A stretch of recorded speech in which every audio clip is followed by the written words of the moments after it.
Footsteps echo soft and slow. Shadows stretch where secrets grow. A creek aside, the night aglow.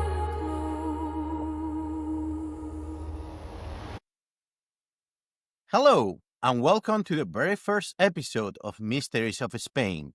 Learn Spanish through stories. I'm your host, Mr. Reyes, and today I'm excited to take you on a journey into one of the most mysterious and eerie experiences I've ever had. This story happened during a summer camp in Galicia, a beautiful and mystical region in the northwest of Spain, famous for its deep-rooted folklore and legends that have been passed down for generations. Before we dive into the story, I want you to get comfortable, maybe grab a cup of tea or coffee, and prepare yourself for a tale that blends the real with the supernatural. Along the way, I'll introduce some Spanish words and phrases related to the story, so you can learn and practice Spanish in a fun and engaging way. So, let's begin our adventure in the shadows of Galicia. A few years ago, I was working at a summer camp in the Galician countryside.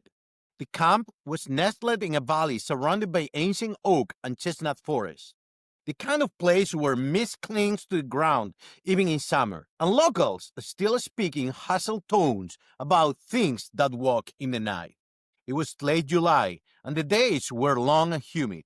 The campers, children between 8 and 14, had spent the day hiking through the woods and swimming in a nearby river. By evening, they were exhausted, and after dinner, they went to bed early. That's when my work really began. One of my responsibilities was uploading photos from the day's activities to share with parents. This was back when the internet connection were painfully slow, especially in rural areas. Uploading 100 photos could take 3 or 4 hours. The camp only had one computer room, a small stone building that had once been a storage shed, converted with minimal effort into an office.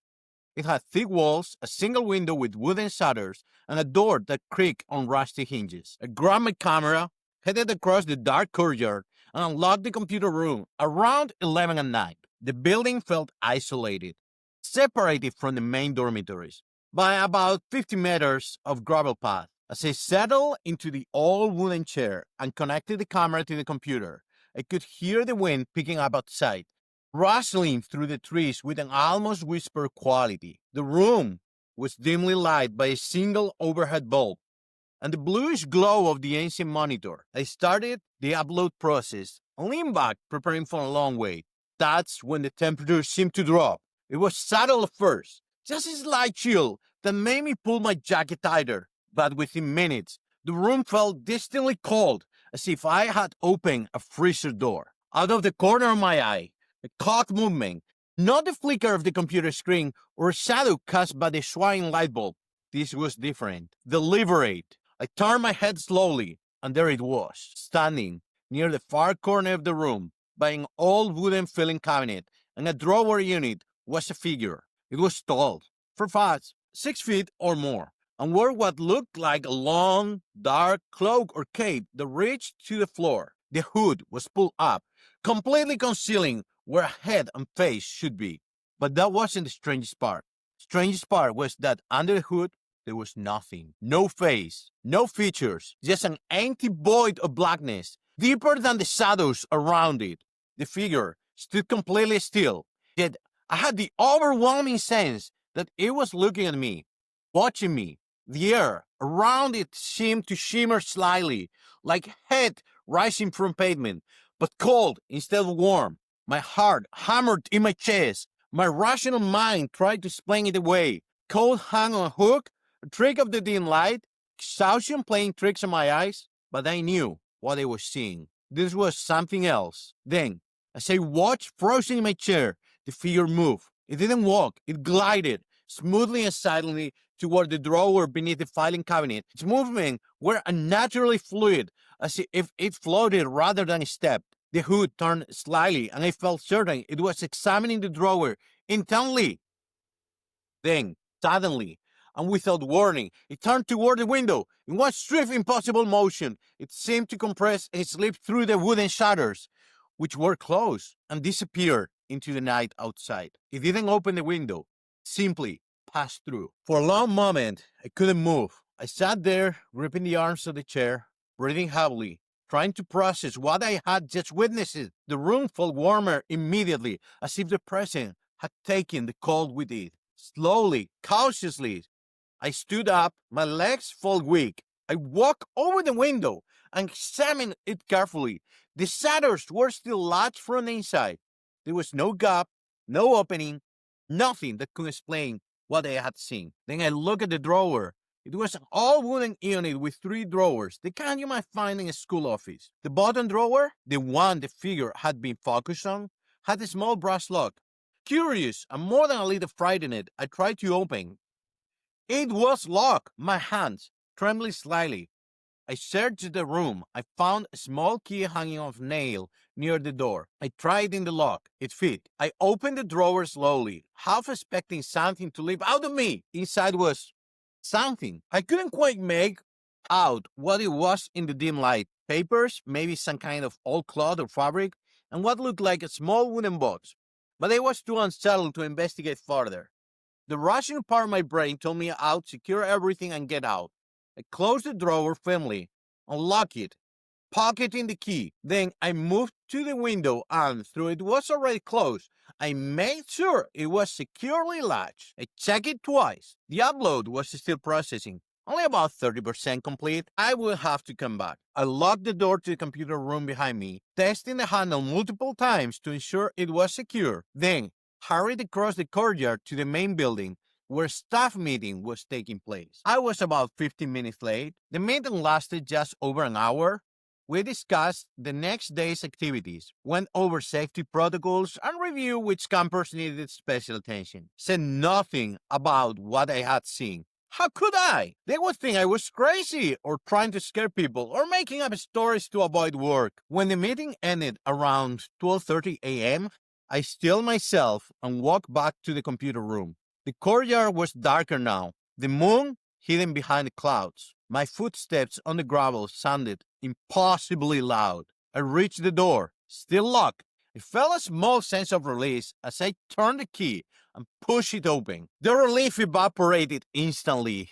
The window was wide open. The wooden shutters swung gently in the night breeze. And the drawer I had locked and secured with the key that was still in my pocket was completely open and empty. Whatever had been inside was gone. I stood in the doorway, unable to move, staring at the impossible scene before me. The computer still hummed, the upload at 98%. Nothing else was as I had left it. I finished the upload in record time, logged out, and fled the room, and never went back there alone at night again. Now the story. Era finales de julio y los días eran largos y húmedos. Los campistas, niños de entre 8 y 14 años, habían pasado el día caminando por el bosque y nadando en un río cercano. Al anochecer estaban agotados y después de cenar se fueron a la cama temprano. Fue entonces cuando mi trabajo realmente comenzó.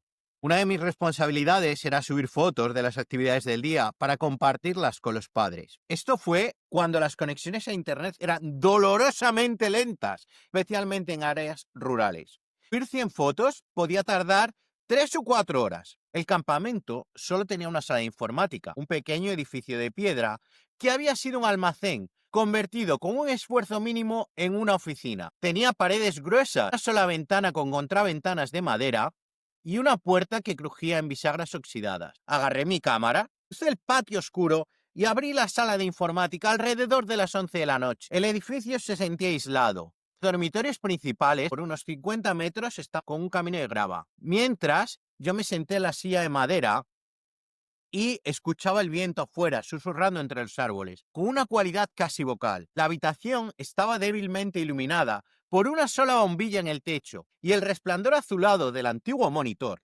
Comencé el proceso de subida y me recosté, preparándome para una larga espera. Fue entonces cuando la temperatura pareció bajar. Fue sutil al principio, solo un ligero escalofrío que me hizo apretar más mi chaqueta. Pero en minutos, la habitación se sentía claramente fría. como si hubiera abierto la puerta de un congelador. Por el rabillo del ojo, capté movimiento. No el parpadeo de una pantalla de la computadora o una sombra proyectada por la bombilla oscilante. Esto era diferente. Liberado, giré la cabeza lentamente y ahí estaba, de pie, cerca de la esquina lejana de la habitación. Junto a un viejo archivador de madera y una cajonera había una figura. Era alta, quizás 6 pies o más, y llevaba lo que parecía una capa o manto largo y oscuro que llegaba hasta el suelo. La capucha estaba levantada, ocultando completamente donde debería estar una cabeza y un rostro. Pero esa no era la parte más extraña. La parte más extraña era que bajo la capucha no había nada, sin rostro, sin rasgos, solo un vacío de oscuridad, hondo que las sombras alrededor. Figura permanecía completamente inmóvil, pero tenía la abrumadora sensación de que me estaba mirando, observándome. El aire a su alrededor parecía temblar ligeramente, como el calor que se eleva del pavimento, pero frío en lugar de cálido. Mi corazón martillaba en mi pecho. Mi mente racional intentaba explicarlo. ¿Un abrigo colgado en un gancho, quizá? ¿Un truco de la luz tenue? ¿El agotamiento? ¿Jugando trucos en mis ojos? Pero sabía lo que estaba viendo. Esto era algo más. Entonces, mientras yo observaba congelado en mi silla, la figura se movió. No caminó, se deslizó suave y silenciosamente hacia el cajón debajo del archivador. Sus movimientos eran antinaturalmente fluidos, como si flotara en lugar de caminar. La capucha giró ligeramente y estaba seguro de que estaba examinando el cajón intensamente. Luego, de repente, y sin previo aviso, se giró hacia la ventana, en un movimiento rápido e imposible, y comprimirse y deslizarse a través de las contraventanas de madera, que estaban cerradas, y desapareció por la noche afuera. No abría la ventana, simplemente pasó a través. Por un largo momento no pude moverme. Me senté ahí, agarrando los brazos de la silla, respirando pesadamente, tratando de procesar lo que acababa de presenciar. La habitación se sintió más cálida, inmediatamente, como si la presencia hubiera llevado el frío consigo.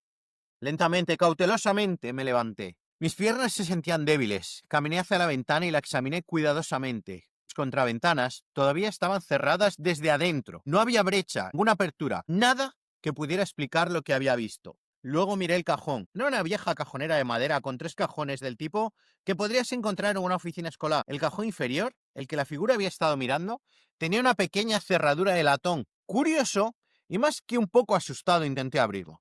Estaba cerrado con llave. Con las manos temblando ligeramente, busqué la habitación y encontré una pequeña llave colgando en un clavo cerca de la puerta. La probé en la cerradura. Encajó. Abrí el cajón lentamente, medio esperando que algo saltara hacia mí. Dentro había algo. No pude distinguir exactamente qué era en la tenue luz. Papeles, tal vez algún tipo de tela vieja, lo que parecía una pequeña caja de madera, pero estaba demasiado perturbado para investigar más. La parte racional de mi cerebro me dijo que asegurara todo y salí. Cerré el cajón firmemente y lo cerré con llave, guardándome la llave en el bolsillo. Luego me moví a la ventana y aunque ya estaba cerrada, me aseguré de que estuviera bien cerrada. La revisé 2 veces. La subida todavía estaba procesándose, solo alrededor del 30% completo. Tendría que volver. Cerré la puerta de la sala informática detrás de mí, dando la manija varias veces para asegurarme que estaba segura. Luego me apresuré a cruzar el patio hacia el edificio principal, donde se estaba llevando a cabo una reunión del personal. Llegué como unos 15 minutos tarde. La reunión duró poco más de 1 hora. Discutimos las actividades del día siguiente, damos los protocolos de seguridad y revisamos que campistas necesitaban atención especial. No dije nada sobre lo que había visto. ¿Cómo podría? Pensarían que estaba loco, tratando de asustar a la gente, o incluso inventando historias para evitar el trabajo. Cuando la reunión terminó alrededor de las 12:30 de la mañana, me armé de valor y caminé de regreso a la sala informática. El patio estaba más oscuro ahora, la luna escondida detrás de las nubes. Los pasos en la grava sonaban imposiblemente fuertes. Llegué a la puerta, todavía cerrada. Sentí un pequeño alivio mientras giraba la llave y la empujaba para abrirla. El alivio se evaporó instantáneamente. La ventana estaba completamente abierta. Las contraventanas de madera se balanceaban suavemente en la brisa nocturna. ¿Y el cajón? El cajón que había cerrado con llave y asegurado con la llave que todavía estaba en mi bolsillo, estaba completamente abierto y vacío. Lo que sea que hubiera estado adentro, se había ido. Me quedé en la puerta incapaz de moverme, mirando la escena imposible ante mí. La computadora todavía zumbaba, a subida del 98%, pero nada más estaba como lo había dejado.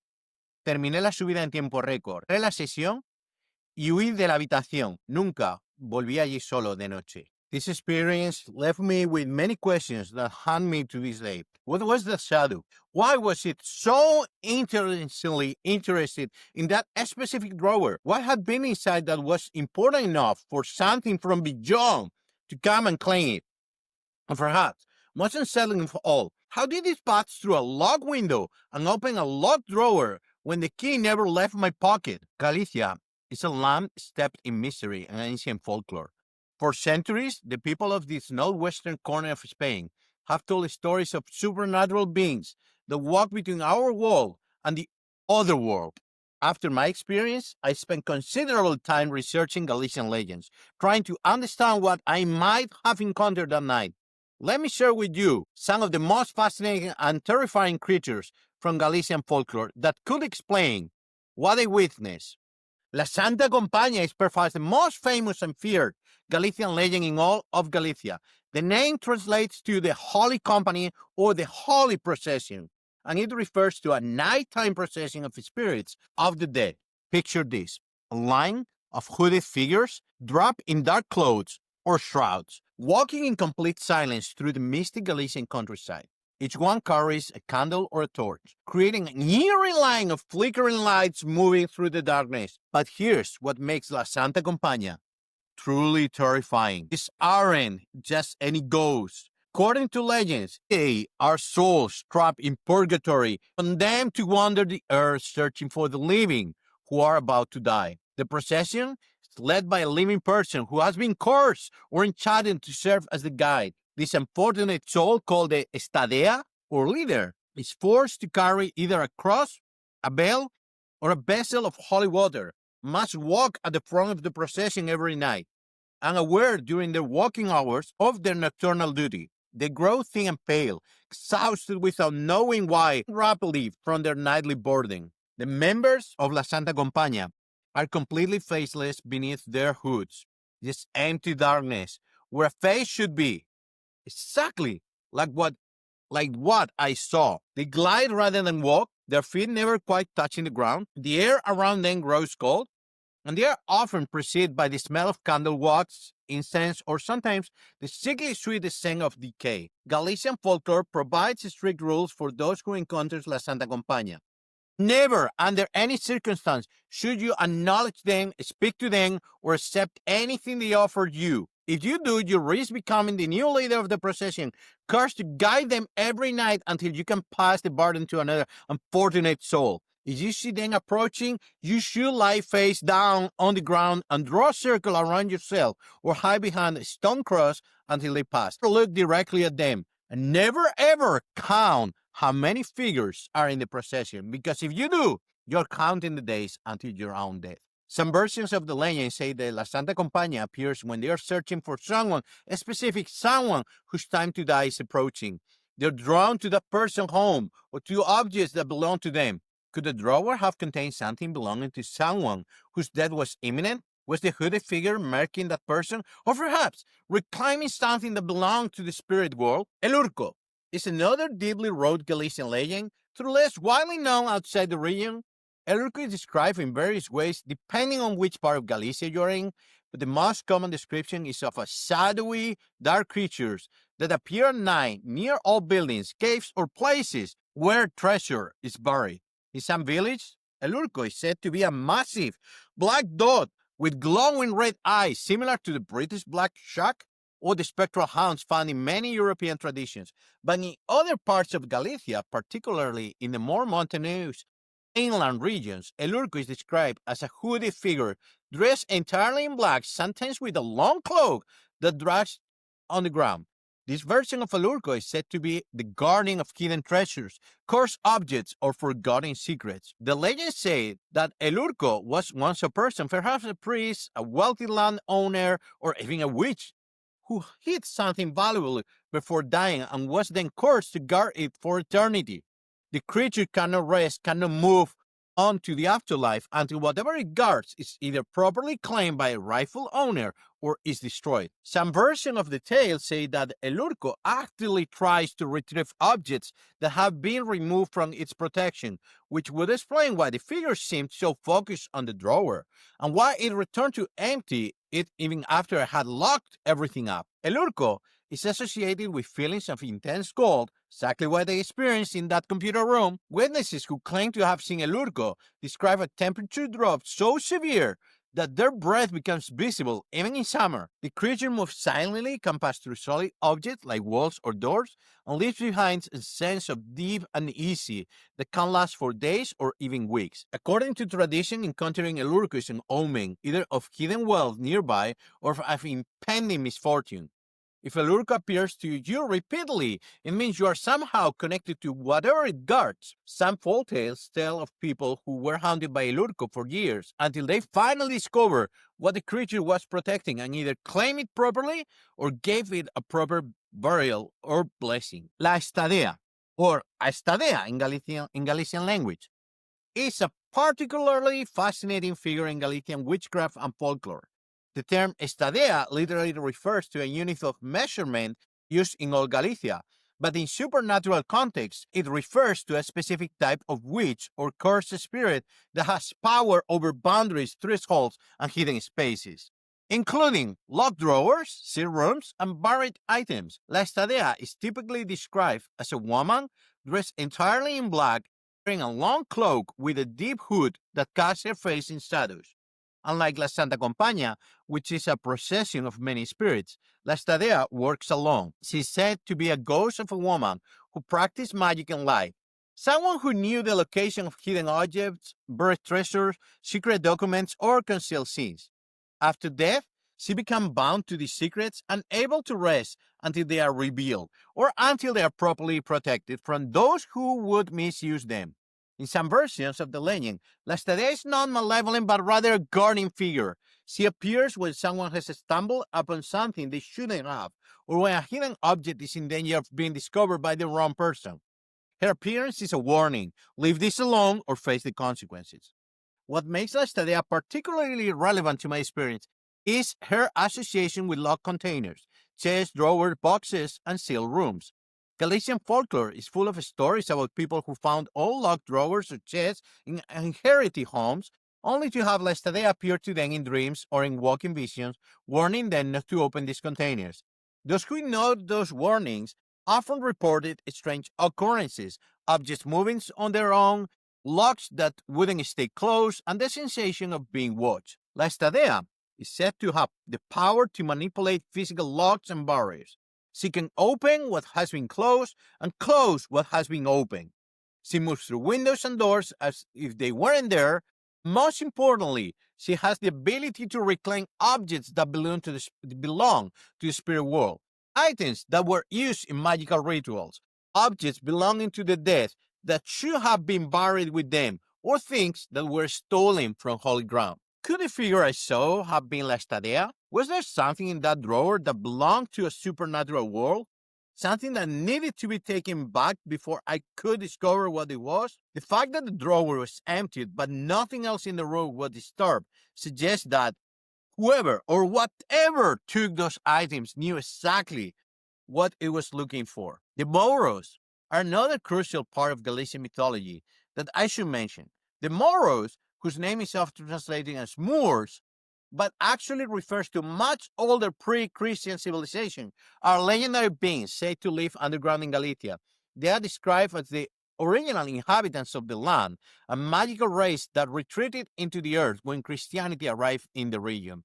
The Moros are not necessarily evil, but they are deeply protective of their treasures and their secrets. They are said to guard enormous hoards of gold, ancient artifacts, and powerful magical objects in underground chambers, caves, and beneath old buildings.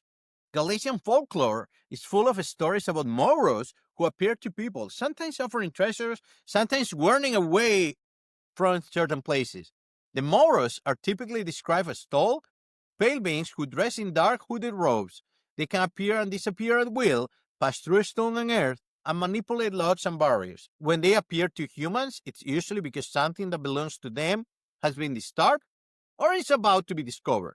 Some legends say that certain buildings in Galicia, particularly very old stone structures, were built on top of Moro treasure chambers or sacred sites. Could the camp's computer room, an old stone building, have been constructed over something the Moros considered theirs? Was the drawer a hidden place for something that belonged to them? And did a Moro appear to reclaim it? Looking back on my experience, with the knowledge of this legend, I find myself unable to settle on a single explanation. The faceless hooded figure I saw shares characteristics with all these entities. The intense call, the ability to pass through solid barriers, the focused interest in a locked drawer, the silent gliding movement, all of these details appear in multiple Galicia legends. Perhaps most telling is the fact that whatever was in the drawer was important enough for something supernatural to retrieve it, even after I had secured it. That speaks to an object of significance, something that belonged to the spirit world and needed to be returned. I never found out what it was in the drawer. The camp director, when I mentioned to him the next day, carefully omitting the part about the hooded figure, said the drawer had been used for storage of all camp documents and that he couldn't imagine what might have been in there that was valuable. But he also seemed uncomfortable with my questions and quickly changed the subject. Maybe he knew more than he was willing to say. Galicia is a land where the veil between worlds seems thinner than in other places. The mist that clings to the valleys, the ancient forests, the old stone buildings, they all seem to hold secrets, memories of times before ours. The people there still respect the old ways, still warn their children not to go out alone at night, still leave offerings at crossroads, and avoid certain paths after dark. Whatever I encountered that night in the computer room was real. I don't believe it meant me harm. If it had, surely it would have done something more than simply look at me and retrieve what it came for.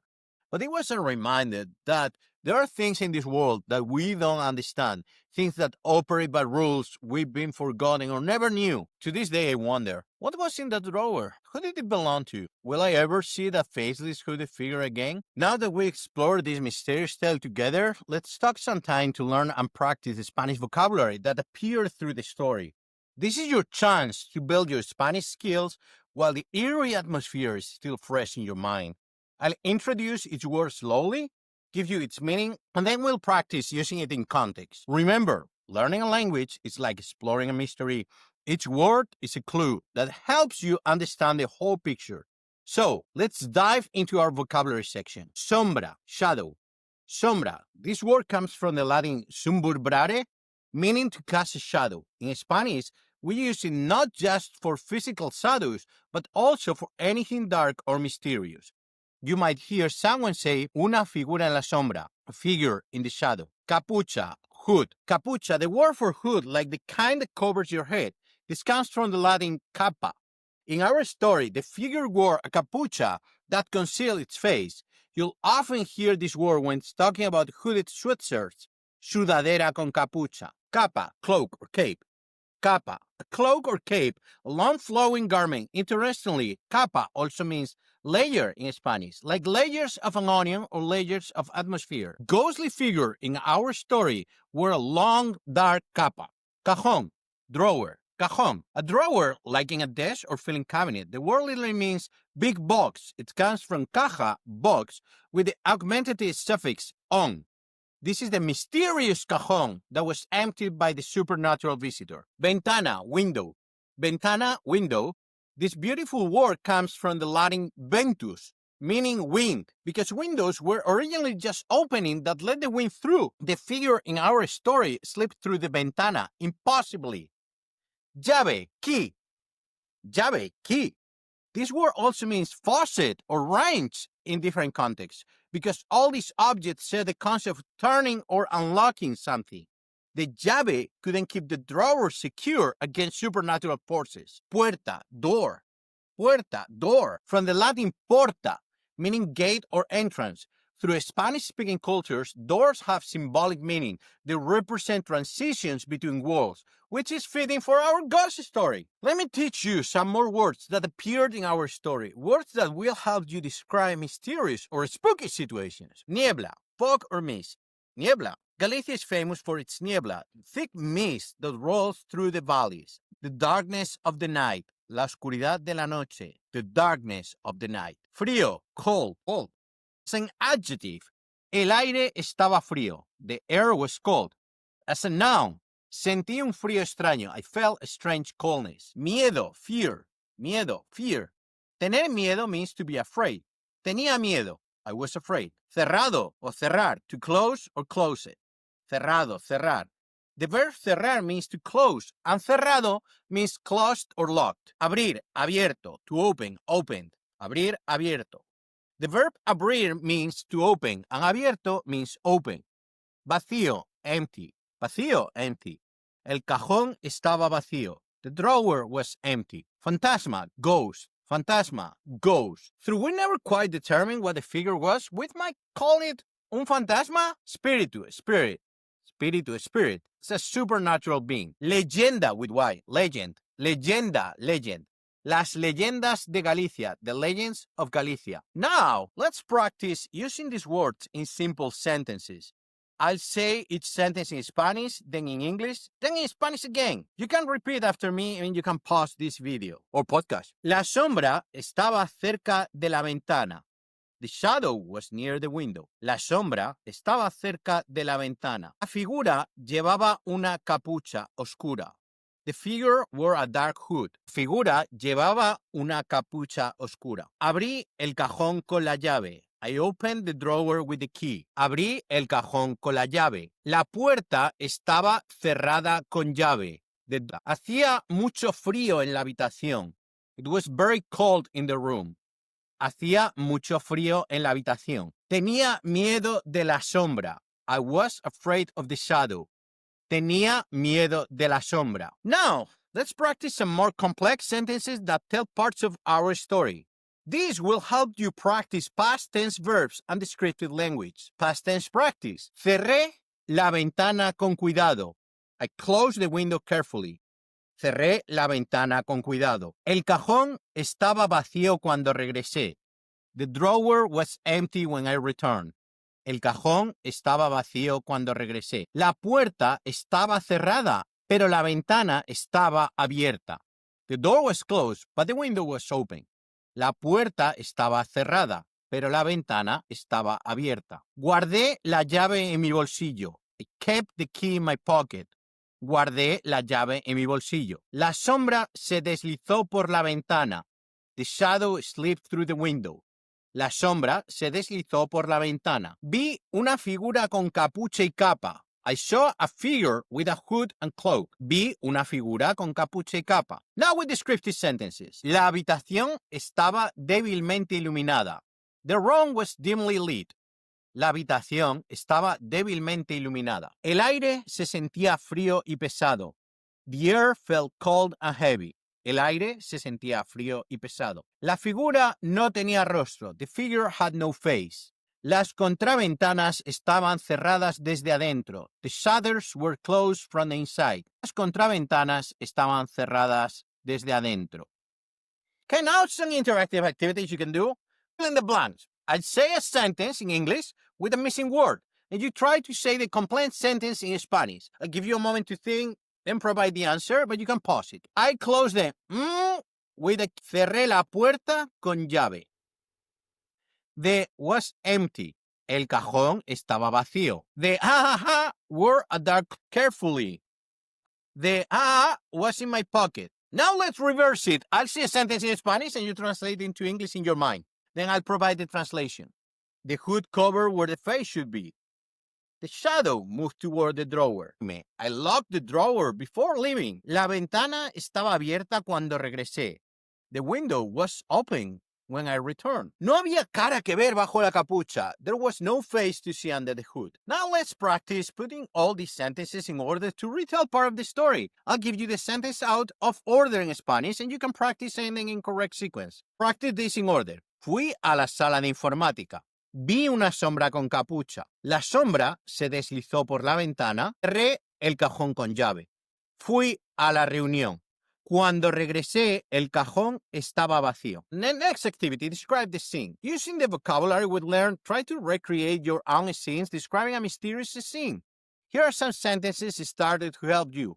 En la habitación había, in the room there was, vi una sombra que, I saw a shadow that, la puerta estaba, the door was, sentí mucho, I felt very, for example, en la habitación había una ventana abierta y un cajón vacío. In the room, there was an empty window and an empty drawer. Now, let's practice asking and answering some questions about the story. ¿Dónde estaba la sombra? La sombra estaba cerca del cajón.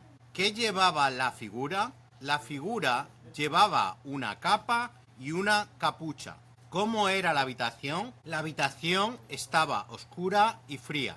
¿Qué pasó con el cajón? El cajón estaba vacío cuando regresé. Let me give you some tips for pronouncing these words correctly. Cajón.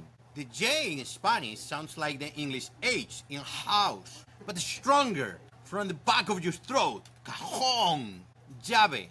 The double L in most Spanish dialects sounds like the English Y in yes. Llave. Sombra. The O is pronounced like O, and the B between vowels softened to almost a B sound.